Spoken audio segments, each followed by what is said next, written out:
इस चराचर जगत में जीवों की 84 लाख योनियां हैं। जीव विज्ञान और मानव विज्ञान के ज्ञाता भी इन योनियों का सही गिनती नहीं कर सकते, किंतु प्रामाणिक शास्त्रों में हमें इस बात की जानकारी मिलती है। इन योनियों में से 4 लाख योनियां मनुष्य की है और 80 लाख अन्य योनियां हैं। भगवान श्री कृष्ण यह दावा करते हैं कि इन योनियों में जन्म लेने वाले सभी जीव, चाहे वो जानवर हो, सांप हो, मनुष्य हो या देवता हो या कुछ और हो, वे सभी वास्तव में उनके पुत्र हैं। पिता बीज प्रदान करता है और माता इसे ग्रहण करती है।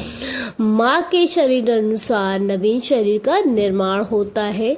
जब शरीर का निर्माण पूरी तरह से हो जाता है तो वह माँ के शरीर से बाहर आ जाता है, चाहे बिल्ली से, कुत्ते से अथवा मनुष्य से।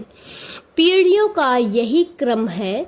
पिता बीज प्रदान करता है और वह 2 प्रकार के तत्वों से मिलकर माँ के गर्भ में जाता है और पहली रात को शरीर मटर के दाने के आकार में निर्मित हो जाता है और फिर धीरे धीरे उसका विकास होता है।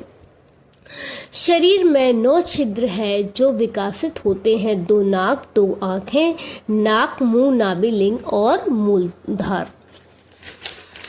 जीव यह शरीर अपने पूर्व कर्मों के आधार पर ही सुख भोगने के लिए या कष्ट पाने के लिए प्राप्त करता है। जीवन और मृत्यु का यही कर्म है। इसी जीवन का समाप्त और जीव पर मर जाता है और फिर किसी माँ के गर्भाशय में प्रविष्ट हो जाता है। तब फिर एक नई योनि का शरीर बाहर आता है। यही पूर्व जन्म का कर्म है।